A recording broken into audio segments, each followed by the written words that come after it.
captain of the regular news quiz puppets, Angus Deaton, pulled...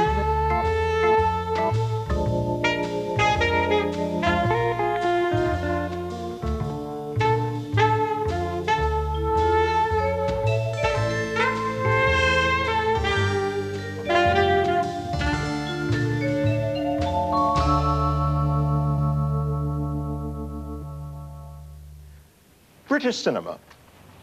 What British cinema? At the beginning of 1993, only 2 British films were being made here. But back in 1967, we had 76 British pictures in production, and Hollywood studios were tripping over each other to shoot their pictures in London.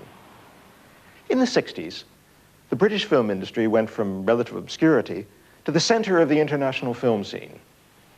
In this series, we're going to look at how British films reflected the mood of that time as they sped from post-war realism to surreal satire, and we'll be talking to the stars, producers, and directors who put the 60s on the screen. I arrived here from America, a young television director on the make, in the mid-50s, when Britain was still a pretty staid sort of place. But by the time I got my break in feature film some 5 years later, there was a new spirit around, and we were about to be caught up in what is now rather dismissively referred to as swinging London. It's been a hard day's night. At the time, none of us knew we were part of some whole new movement, but looking back on A Hard Day's Night, our first film with the Beatles in 1964, it does seem to capture the irreverence, excitement, and fun that set swinging London in motion. If it had been the other way around and the Beatles started first, then the Shadows and I would have made Hard Day's Night. The films of the time reflected what life was like for young people in a rapidly changing moral climate. Something that was also reflected in the big popular success of the time, Alfie.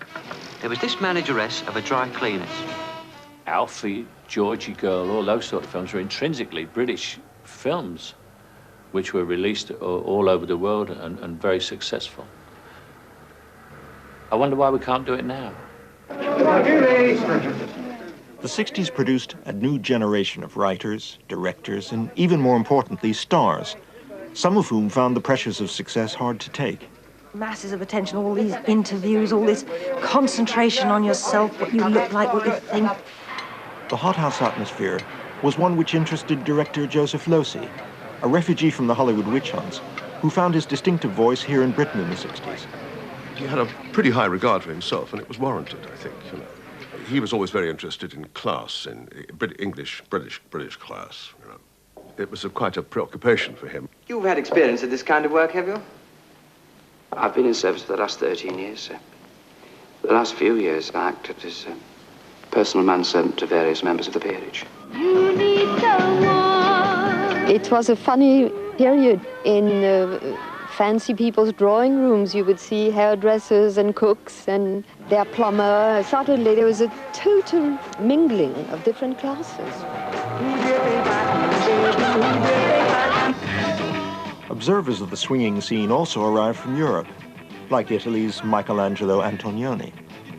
I really tried to go for it, to go for exactly what he wanted. I wasn't aware that the content of the film would be as representative of the 60s as it ultimately turned out to be. I have Willie Garden. And you're also working for Her Majesty's government. But suddenly there was incredible sort of fashion and music and, you know, the English were understanding they could be beautiful.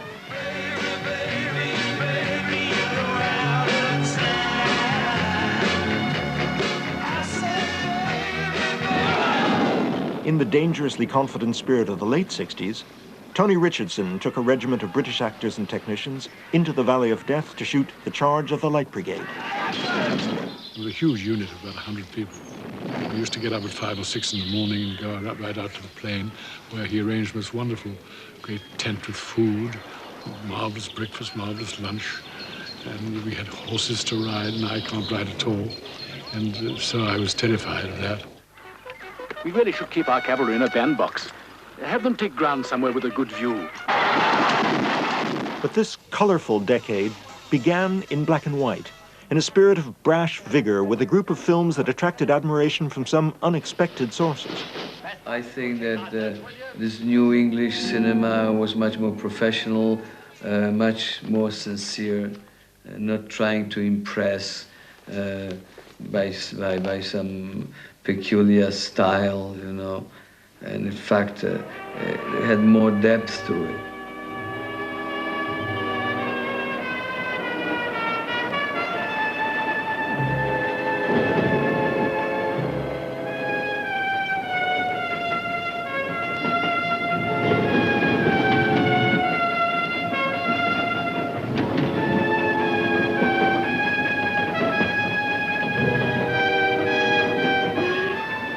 You could say that the new wave in British cinema began here, in Halifax, in the north of England, when a young man named Joe Lambton drew into this station to start a new job in a new town. The year was 1958, and Joe Lambton was on the up. The Second World War had left cracks in the established order. People still knew their place, but not all of them were prepared to stay in it. Joe was looking for an Aston Martin, a 3-guinea linen shirt, and a girlfriend with a Riviera suntan. Somehow it all seemed possible.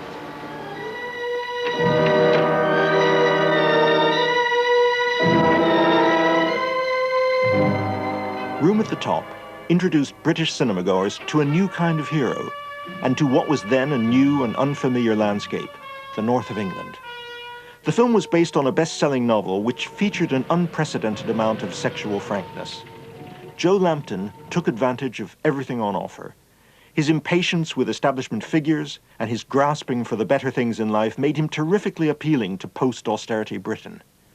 This northern lad on the make was played by Lawrence Harvey, who was actually from northern Lithuania. And looking at the film today, it's hard to imagine just how subversive his character was. But then, 50s Britain had been a curiously static and backward-looking place.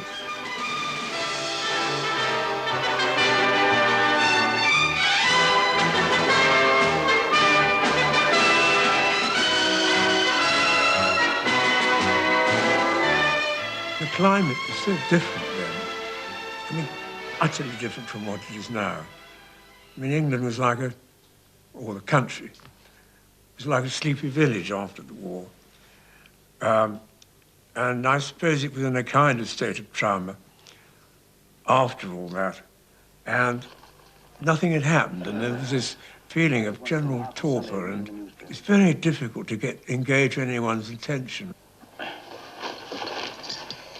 You read about the grotesque and evil practices going on in the Midlands? About the what? Last week, a well-known debutante related how during an evil orgy at Market Harbour, she killed and drank the blood of a white cockerel. I bet Fortnum's are doing a roaring trade in sacrificial cocks. Sounds madly depraved. Yeah, it's terribly us, isn't it? In the country at the time, even geographically, was split up in a way that's almost inconceivable now. The motorways hadn't started to be built, and television really wasn't existing at that time. You know, the country was almost like Germany in the 19th century, a series of nation states. So when, say, films, as they said, from the north came, it was like investigating a different world. There were still whole strange areas that knew nothing about the way the other lived. That brown, they must coin it, you know. All those chimneys, that's money. Beautiful, beautiful brass, belching out every minute of the day and night. Come on. You know, Charles, I've been thinking about that dramatic club. Well? You remember you said you needed men, fresh blood and all that? Did you mean it? I certainly did. Lawrence Harvey was under contract to producer James Wolfe, who, with his brother John, had dreams of a British cinema which could be exported successfully to other countries. The two were well-established industry figures who had no particular inclination to northern subjects, but had simply responded to the energy of Room at the Top's leading character. It was ambition. He had this enormous ambition in life. Came from this run-down Yorkshire family. The difficulty we had over that, one of the difficulties was the accent. We didn't quite know what accent to have because we didn't want it to be, we wanted it to be understandable throughout the world, particularly in America. We had a dialogue coach who gave us a choice of a number of Yorkshire accents, and we took the middle one. Well, I don't know if I'll be any good, mine, but I'd like to try. Oh, I get it. You're not interested in dramatics, it's Susan. Oh, I know. Look. You're wasting your time, Joe. But do you want to bet on it? Did I hear somebody say bet? I'll bet you never even get the length of a date with her. $1 on it, then. Right, then, cut it. The British films that had filtered through to America when I was growing up there gave an impression of cheery bobbies, impenetrable London fogs, and plenty of stiff upper lips. And things hadn't changed all that much when I arrived here in the 50s. British cinema was in a bad state. Sound familiar? In a period of increasing affluence, people were choosing to spend their money elsewhere. Movies had fallen behind the times. But the thrusting northern hero of Room at the Top provided a welcome challenge to the public school types who still seemed to dominate the screen. Now, what's all this about? Please go away. You've no right to come in here. I've every right to know why you're out every time I telephone. Why you lock yourself up in this dismal house as if you were terrified at the sight of me? I just don't want to see you anymore, that's all. Liar. Roger, please go. Oh, very nice, you know. I'm sure you The Doctor films, made by the Rank organization, were a hugely successful series at the time, although the humor always seemed a bit on the genteel side. They belonged to the safe and cozy world of the pre-permissive society, in which the overtly sexy roles were usually given to continentals. In this case, an unknown French actress, Brigitte Bardot. What is the other house? A doctor. Are those two your patients? Sort of. Well, keep an eye on them. Their temperatures are rising. Mine's not very steady. For the predatory temptress of Room at the Top, the Wolf brothers selected French actress Simone Signoret, despite the book clearly making her a local girl. What's the matter? Nothing. I like you the way you are now. You'd like me much more when I was your age. I've never known anyone like you. Oh, I'd like to sleep with you. I mean, truly sleep. And wake up beside you in the morning. Well, I remember my brother and I, we were discussing a really good line for it, and we eventually together we got this idea, a savage story of lust and ambition. It sounds rather old-fashioned now, but it wasn't so old-fashioned then. But Lust and Ambition attracted an X certificate from the censor. At that time, commercial disaster for any film hoping for widespread distribution. I care very much about the kind of film that the artist makes. Now, the artist may well be in advance of public attitudes. And he may shock, but shock deliberately. I think this is fair enough. I'm not greatly concerned about the artist in these terms, but I'm much more concerned about the commercial element which tries to cash in on a situation.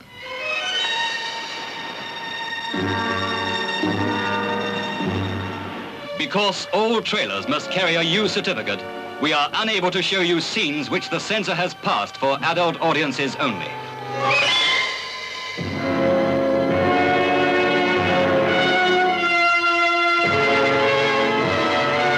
Now, from the book's shock-provoking pages come the characters that have caused such a storm of emotion.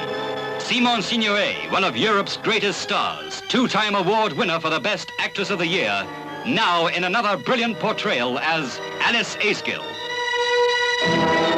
She was French and all woman, 10 years older than Joe, 10 years more experienced. There was a full gathering of the British Film Academy to learn which stars and what films were to receive the... Although not immediately well received by British critics, Room at the Top went on to become the fourth most successful film of the year, behind Carry On Nurse, I'm All Right Jack, and The Inn of the Sixth Happiness. Room at the Top. John and James Wolfe, producers of the film, went up to receive the honor, and altogether it was a most pleasant evening for them. Oscar night! But in America, where they had fewer problems with working-class heroes, the film went straight to the top and was acclaimed as the harbinger of a new British cinema. Jimmy Wolfe and Jack Clayton and Lawrence Harvey, because it looks a little corny to say that, but you know that without them I wouldn't have never been here tonight. Thank you so, so much. The new British hero had actually been born in the theatre in John Osborne's Look Back in Anger. Tony Richardson, who had directed the play at the Royal Court Theatre and was one of the original Angry Young Men, used the profits of the production to set up Woodfall Films with John Osborne. Look Back in Anger was their first film, It opened in the same year as Room at the Top, but didn't quite enjoy the same success. Richardson, however, was determined to press home the new freedoms on the screen. I think that there are certain things that certain films people might want to make, which might require scenes in them which couldn't possibly be shot under the present circumstances. And I think that's a bad thing, because I think you should be able to say or do anything on the screen. I don't believe in any form of censorship whatsoever. I mean, with all the dangers that it might expose people to, I still think that films should be made so that people can see anything that they want to see. Tony was the Diaghilev of the organizer. He was the impresario. He's the one that got the money. He was the one that said, well, okay, we want to make these films. Well, let's make them, and I'll get you the money. I mean, my first feature film, Tony by that time had Woodfall, and he said to me, is there anything you'd like to make a film of? And 3 or 4 weeks later, I went back to him with the novel, and he said, well, all right. And it all seemed quite simple.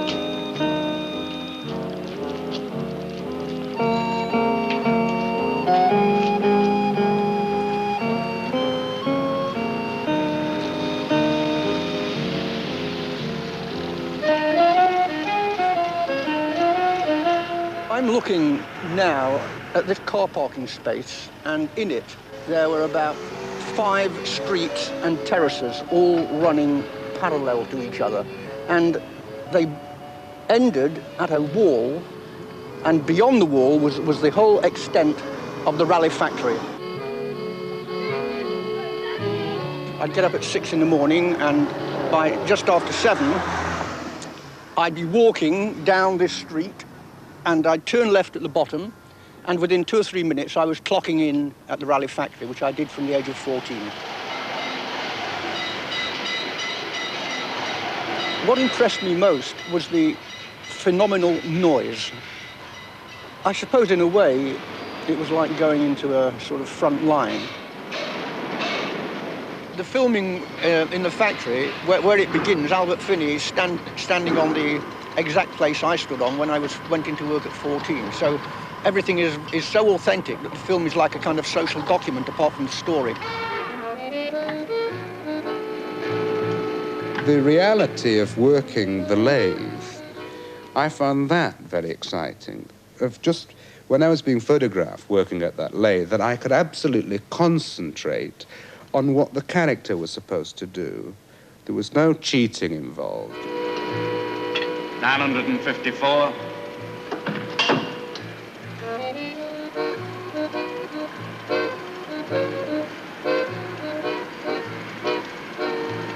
$950 bloody 5. Another few more, and that's a lot for a Friday. I felt very strongly about the reality of it. I sympathized with Arthur's situation. I did sympathize with his feeling of being trapped in there, or seeing himself at that machine for the next 40 years of his life. I'd like to see anybody try to grind me down. That'd be the day. What I'm out for is a good time. All the rest is propaganda.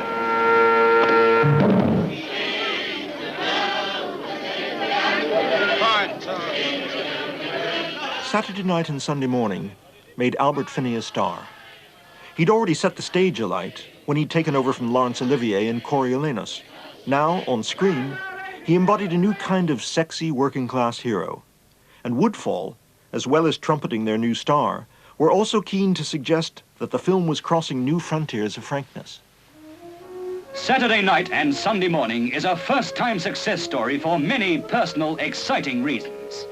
Its author is Alan Sillitoe, whose first book this is.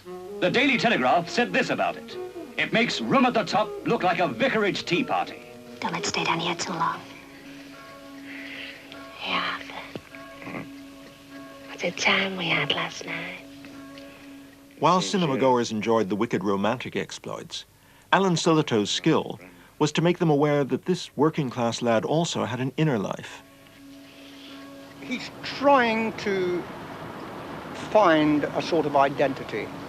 He knows very well who he is, but he doesn't want other people to know who he is.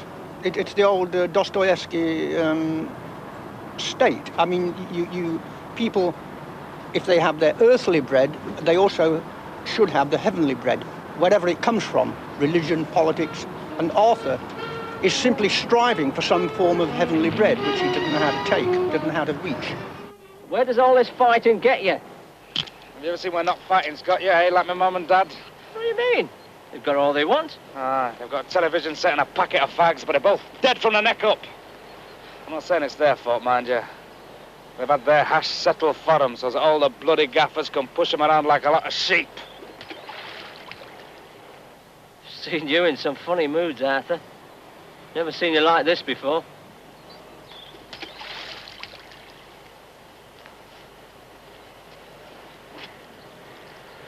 There's a lot more in life, Bert, than my mum and dad have got.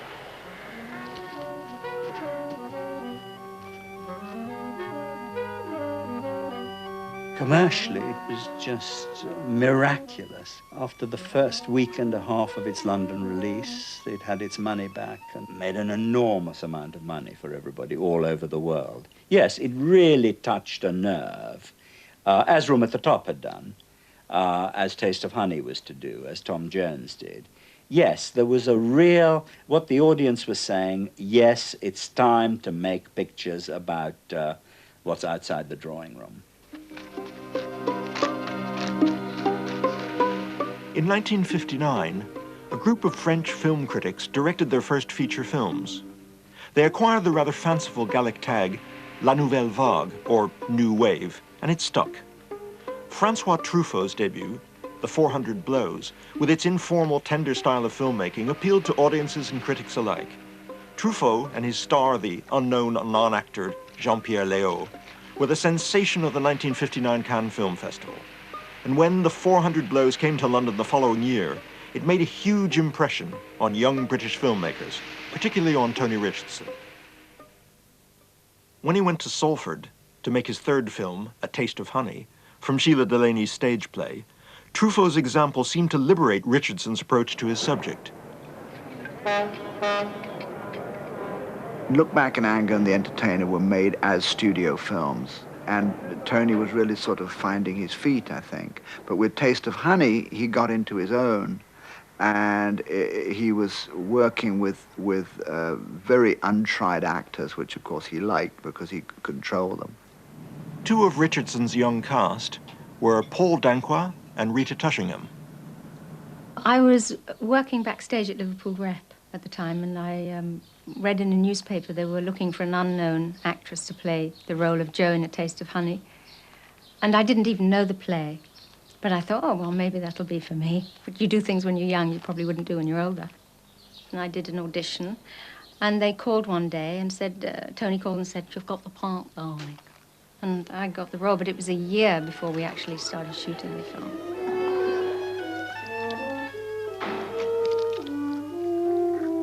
A lot of things were said about my looks when I first started in the business.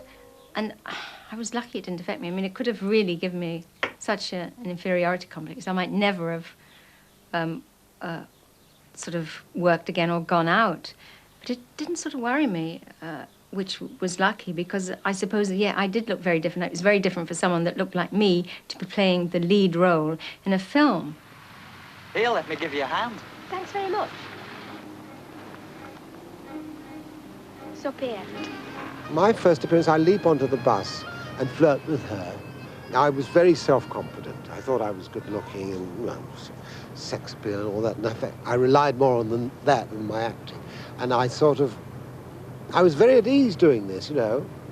Young black man, good-looking, meets a nice girl and so on. And our thing together was immediate.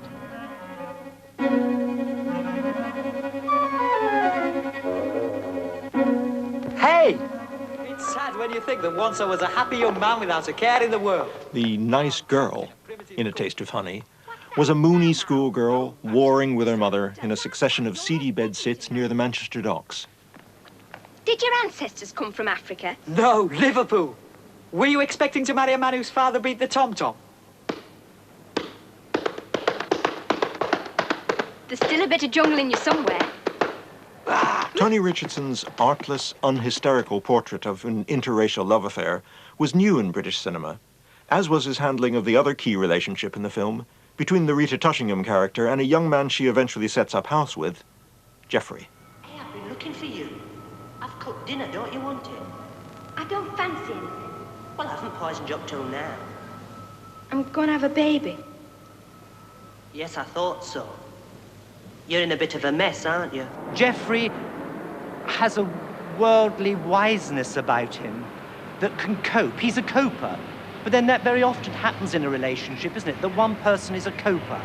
He met a young girl who was also, in her way, having a struggle against her background and what was called a normal life for that sort of society. So there were two people breaking through into a new world. Oh, I don't care. You can get rid of babies before they're born, you know. Yes, I know, but I think that's terrible. When's it due? About November. Suddenly, they were demanding a right to be there, to be single parents or to be homosexual or to be black, as individual people. You're just feeling a bit depressed, that's all. You'll be your usual self once you get used to the idea. And what is my usual self? My usual self is a very unusual self. And don't you forget that, Geoffrey Ingham. I'm an extraordinary person. There's only one of me, like there's only one of you. We're unique. Young. Unrivaled. Smashing. We're bloody marvellous. We're bloody marvellous. And that period was for young artists. Filmmakers, actors, writers. It was a great renaissance, wasn't it? Of that breakthrough from the strictures of that society. How would you like to go to the country? Wonderful. Hey, come on.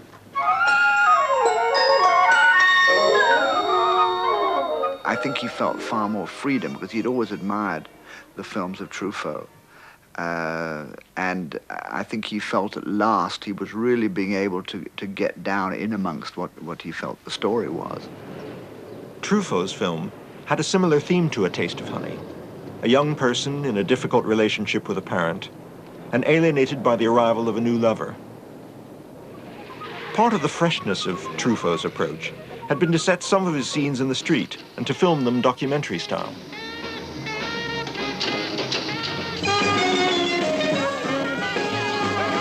We took a handheld camera and walked down the street, basically. And as none of us were known, I mean, there's that tracking shot in Taste of Honey, as far as I remember, Tony comes into it at one time. Walter Lastley was carrying the camera and I was behind him throwing people out of the way. But I mean, that was an occupational hazard for location shooting. With Woodfall as the first assistant, you had to be a sort of a scrum half as well. I'm starving. What are you going to ask for? Petit déjeuner. That's French for breakfast. Petit? That means little, doesn't it? Yes. Meanwhile, at Shepperton Studios, things were continuing much as before. Do you suppose anyone's up? I doubt it. The French sleep late. I wonder if we can find a maid. What are you two doing down here? The Green Gage Summer was one of the most popular films of 1961, made while Tony Richardson was wrestling with his handheld camera and non-synchronized sound in Blackpool and Manchester. But with the success of Room at the Top, and particularly Saturday Night and Sunday Morning, some mainstream filmmakers were beginning to think that the north of England had commercial and aesthetic possibilities. Beaver Films, founded by former actors Richard Attenborough and Brian Forbes, had bought the rights to a novel by Mary Haley Bell and were in search of a suitable location. Directors certainly were enchanted with the north at that time. I mean, at one time you couldn't walk around the slag heaps without tripping over a light cable. I mean, they were roaming all over the place at one time. I mean, they made a discovery of the north. It's a great place to film. The production's other blue chip asset was Hayley Mills. Well, at that time, she was the #1 box office star in the world. She'd made Pollyanna for Disney and was the sort of natural successor to Shirley Temple. And she was very, very big. And she was very much in demand, and they were looking for a suitable vehicle for her, and this proved to be.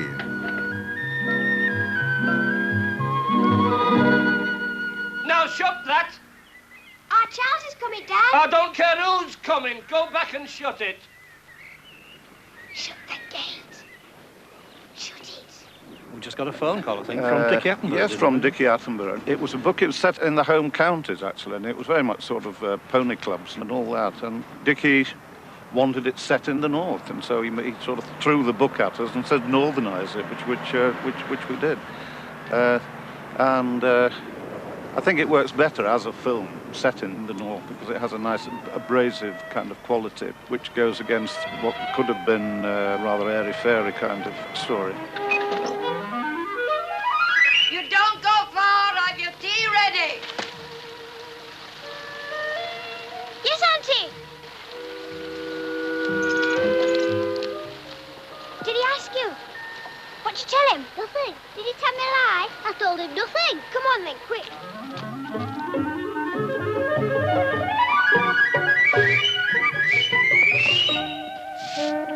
It just had everything I wanted. I mean, it had the landscape behind it, it had the stream, it had the old barn, and nothing was very sort of smart. It just had an air of isolation, which worked perfectly for the film, I thought. And this wonderful light that you get up north. The rather precarious premise of Whistle Down the Wind was that a murderer on the run and hiding out in the barn is taken by the children to be Jesus Christ. Is he dead? Of course not. That ain't Jesus. Well, it is then, Mr. Cleverdick. Jesus wore a long dress. Well, that was in them days. I think it was memory and our own memories of being kids in Leeds, and although we were urban kids, there was a lot of rural life around us. You know, there were fields and farms, and although we'd never personally met Jesus in a barn, we had the kind of life that those kids had. And listen, it's a secret. You're not to tell anyone, because we don't know yet what he wants us to do. And we've got to look after him. Oh, gentle Jesus.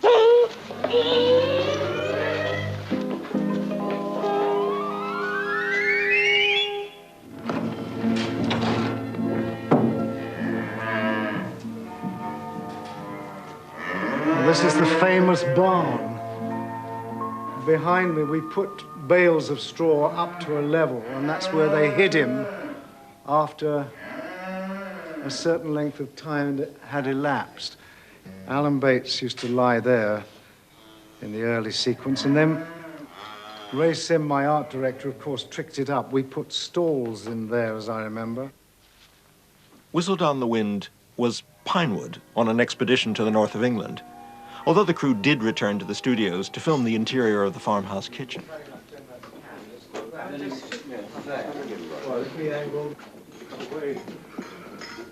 Pinewood at that time still thought itself the headquarters of the British film industry.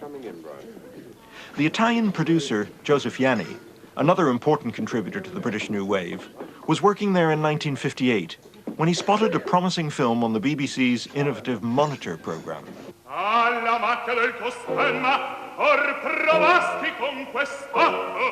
I made, with some difficulty, a film about a scratch Italian opera company coming to Theatre Royal Drury Lane.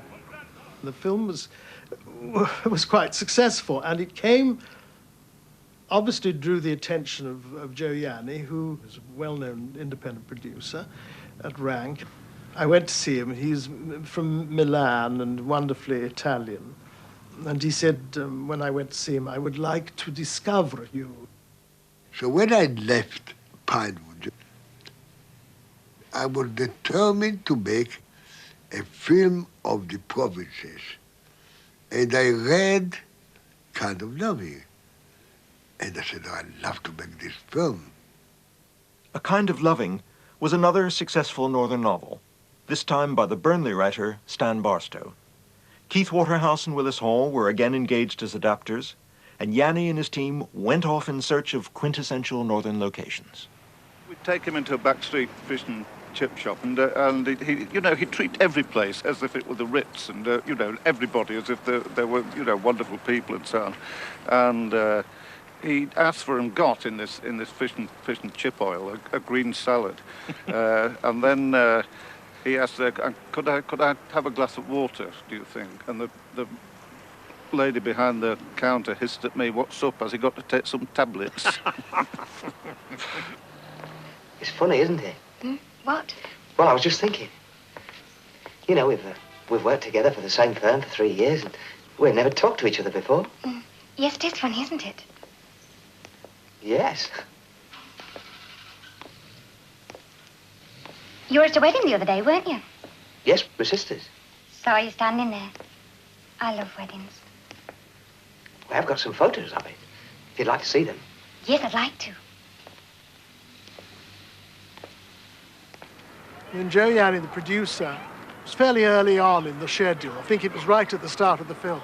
Sat in the sound van further up the hill here, listening to the speed of the scene. Of course, he wasn't watching it. So he kept saying, "Is it too slow? It's too slow." And I said, "You're not watching it, Joe. Come and watch the scene. Then you'll understand what we're trying to do." "No, it's too slow. It's too slow." But he agreed that I was right. We can't meet tomorrow. How about Saturday? Oh, fine. Yeah, I'll see you Saturday evening at 5 o'clock outside the plaza. All right, Vic. Good night. This was the first location up here of my first film. And I cannot tell you, rounding this corner, the first day of shooting of my first major film, how nervous I was. And I was with Alan Bates in the car, and I said, "Oh, I'd like to turn back, not have to face this." And watching all the crew and the trucks lined up here, very nerve-wracking. The film was also the first leading role for Alan Bates. His character's dreams of travel and adventure are destined to be forfeited after his cinema date leads to a shotgun wedding, and he finds himself living here with his nagging mother-in-law. Don't know how you could come into the house in that condition. There's no decency in you. I had enough decency to marry her. Yes, after you'd seduced her. Do you think I had to tie her down? If it hadn't have been me, it'd have been somebody else. How dare you? How dare you say such filthy, disgusting things? You filthy upstart. You're coming to the house drunk, filthy drunk. You're filthy. You talk filth, you are filth. You're filth. You filthy pig. Audiences flocked to A Kind of Loving. They identified with Alan Bates' longing to change his circumstances and his frustrated resignation at being unable to do so. Morality has changed since then. People would now say, "Oh, leave her, for God's sake. Give yourself a chance." You know. I think that environment and was kind of, one felt more isolated, perhaps. I could believe that one could feel more isolated then.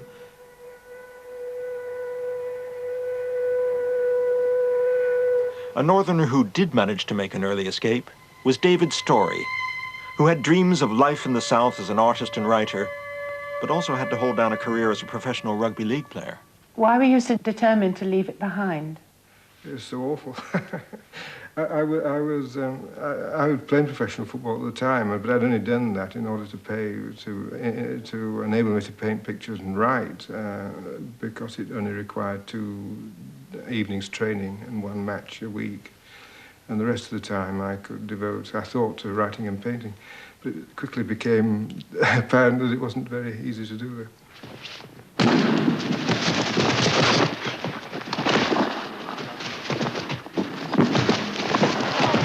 The book actually really began in the middle of a football match at Leeds, when in the middle of the game I suddenly realised if I picked up the ball, which has just come loose at my feet, I'd get my teeth knocked in. And it was just happened in a fraction of a second, and I hesitated. And an old pro who was playing with me in the forwards just instinctively picked it up and lost his teeth. And he looked up at me, and I won't say what he said, but the force with which he said it suddenly gave me a vision of a man. Get some weight into it! Come on, get something!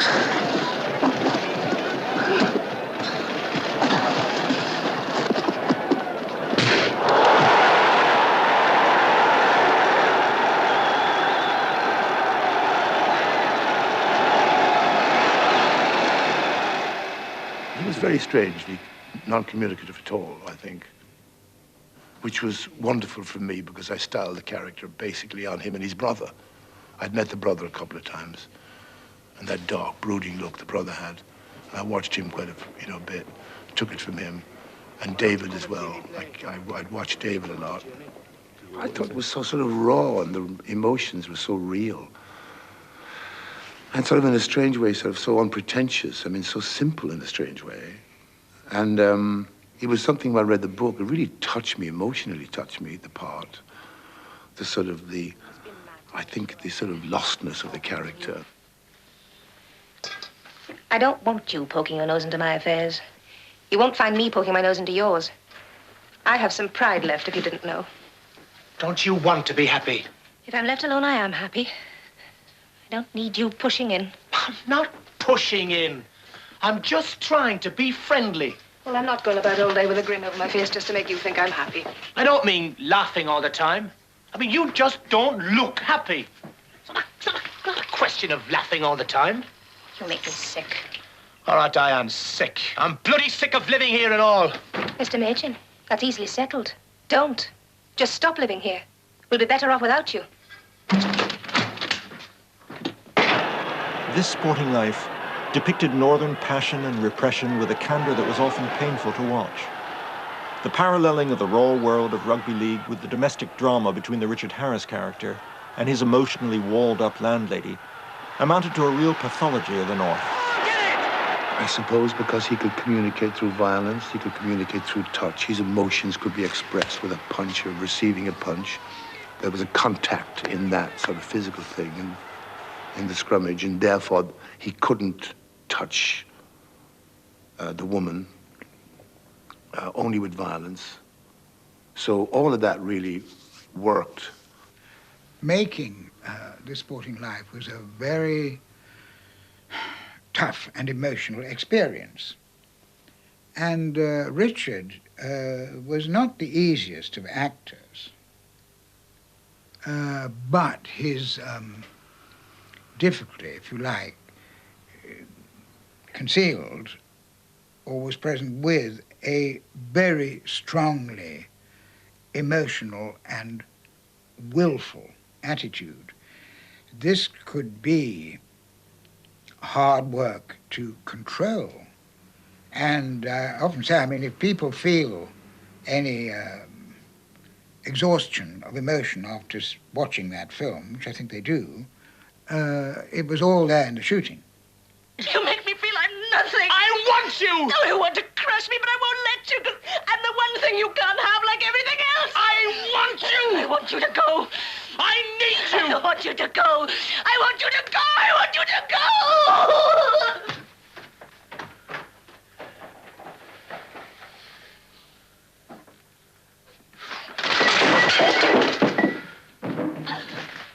I remember that after I just had a huge row with Richard about some scene, I remember someone on the floor coming up to me and saying, well, never mind, Gov, you know.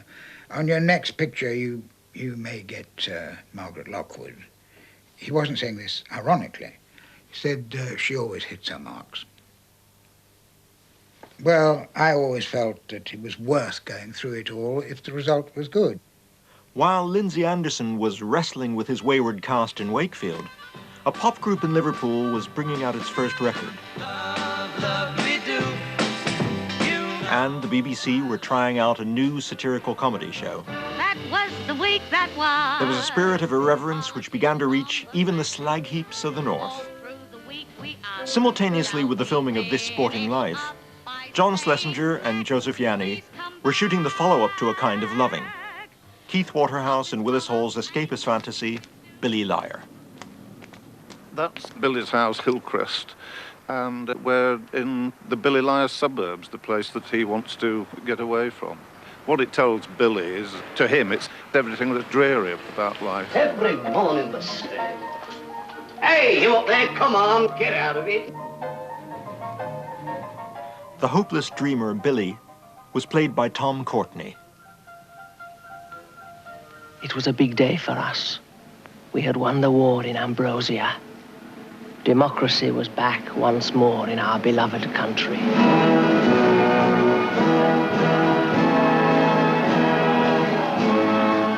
Billy himself is really based on a whole gang of us who used to hang around in the milk bars and make plans and dreams of coming to London. He lets him do just as he likes. Talk to him yourself. Do you hear me? Bloody well get out. Another aspect of it is the war of the generations between children and their parents has gone on all through history, and people recognise that too. You know, the sort of rebel who isn't really a rebel. Go on, ignorant, knock it over. The cabinet change is imminent, I see. You'll be bloody imminent if you don't start getting up in the morning. Good morning, Father. Come on, get on with it, lad. You're half an hour late for work already. Good morning, Mater. How are you, darling? She lets him do just as he likes. Now, your most obedient servant, Mum. It was pretty normal to have one gran at least living with you, and well, I suppose you know you'd. It's not abnormal today. It really, isn't. I mean, you just take the old bat in, you know. I've been offered a job in London. There's been a lot of twins born lately. I said I have been offered a job in London. What bloody job? How do you mean you've been offered a job? A job script writing. Script writing? He can't write his own bloody name so that anybody can read it. I'm going up to London to see script writing. Bloody script writing. That was the father, and I knew so well, you know, from my own father. You. I used to get a lot. You. Act the bloody go. That's all acting you do. And it just was, gosh. I mean, I just knew what it was about. Good morning, Billy. Good morning.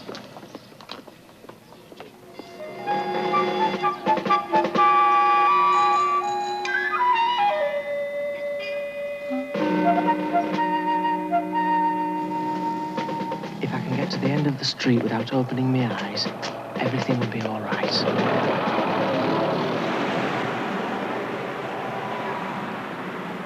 We're in Bradford. This is where the undertaker's shop was located, where Billy worked. Extraordinary time to come to work, Fisher. I'm sorry, Mr. Shadrach. Only I spilt all that water down my arm. I've been to the doctor's. Must be going home time. Fisher's here. I'd worked for an undertaker. I selected the job because I found that I had the use of a typewriter where I used to write short stories at lunchtime. You're still out an undertaker during the day, aren't you? Oh, yes, that's the day job. That's the day job. Still the day job, yes. Well, I tell you what, I mean, the workers nowadays, you see, you give them tuppence halfpenny a week, they're not contented. They don't know they're the ball. Contented. They don't know when they're well off. They couldn't come it with me. No.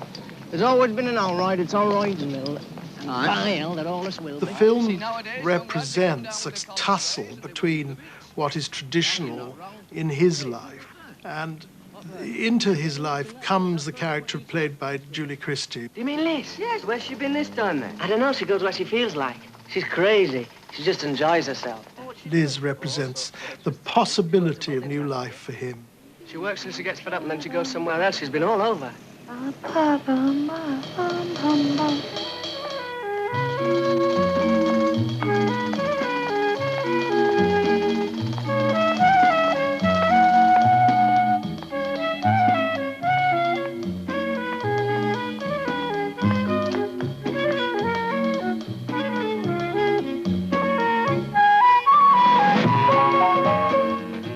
Julie Christie was spotted at the Central School of Speech and Drama by Joseph Yanni in a production of The Diary of Anne Frank.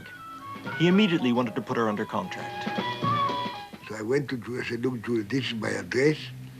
Come to my office and I will give you a contract. And for things she said to say, shit, everybody said that. that's the way a lot of young women were, certainly the way that myself and my friends were. And it was just a question that we were allowed to be as we were, as on film. I mean, a lot of people would walk along swinging a handbag and running their hands along the rails. That's not such an unusual thing to do. But previous to that, perhaps you would be introduced... and you think what I was wearing, I mean, was just a real tacky old coat, and I think it was fake suede coat, and there wasn't anything remotely smart about anything that I had on or how I was made up or anything. And that was the change, that how we were was how we were allowed to be presented, because previously you wouldn't have been allowed to be presented like that. If you think of the you know, the joke that in the 50s or the previous to that, women could go through hell and high water and they'd still have their hair absolutely immaculate. And that was what was presented, how women were presented beforehand. So I think it was, I didn't feel, oh, look, I'm being a new girl or a new woman or anything like that. I just was grateful that I didn't have to go through this ridiculous charade. Well, she brought sex to the character. Well, indeed, yes, yes. I mean, it was very unusual for any girl to admit that she was a sort of sexy person. I mean, they pretended otherwise. They pretended that they weren't, and that they were all doing it for you. You know, I mean, any girl who admitted that she was also doing it for herself was a very unusual, forward-looking sort of Ibsen character. And a good one to find. Yes. Oh, Billy, look. But Billy's current fiancée is a girl in a far more conventional northern mold. Isn't it sweet? Fabulous. True to his calling as an undertaker, Billy does his courting in a cemetery, where his overtures have to observe the niceties of romantic etiquette. Darling, Hmm? how do you feel? Ah, contented. You don't feel, you know, restless? No. No. Do you think it's wrong for people to have, you know, feelings? Not if they genuinely love each other. Like we do? Yes. Would you think it wrong of me to have feelings? People knew what they were doing, even if they weren't allowed to do it. I mean, young men always went around with a packet of 3 in their top pocket. I mean, they remained in their top pocket until they perished. Packet of 3 yes, forever. yes. Yes. Well, there was probably more chasing, but less catching, I should think, in those Yes. days. Oh, I love you, darling. Love you, pet. Dear, really and truly. Of course I do. Oh, sticky fingers. Are you looking forward to getting married? Oh, I think about it every minute of the day. Well, everybody was a marriage prospect. I mean, people got married a lot younger, I think, didn't Yes, they, yes, at that time. So I think girls looked on everybody as marriage fodder, and boys looked upon girls as bed fodder. The disconcerting Julie Christie character wants to cut through all the preliminaries. You know what you wanted me to do that night? When we were walking through the park. And I said another night. Yes? Well, it's another night tonight, isn't it? Are you sure? Yes. Well, what?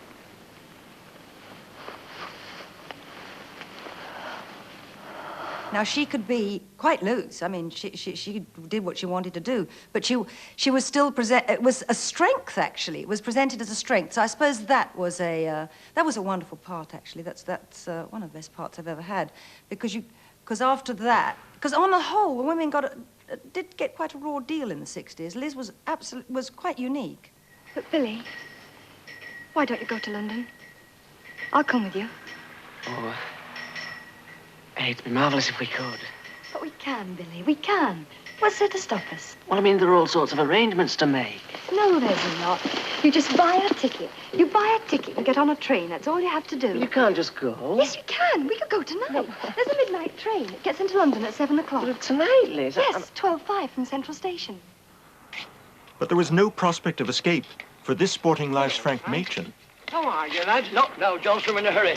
After the blow which knocks his teeth out, Frank Machin emerges onto the terraces here at Halifax, unaware that his love affair is doomed and the decline in his fortunes as a player has already started. Like its hero, the film didn't draw the crowds.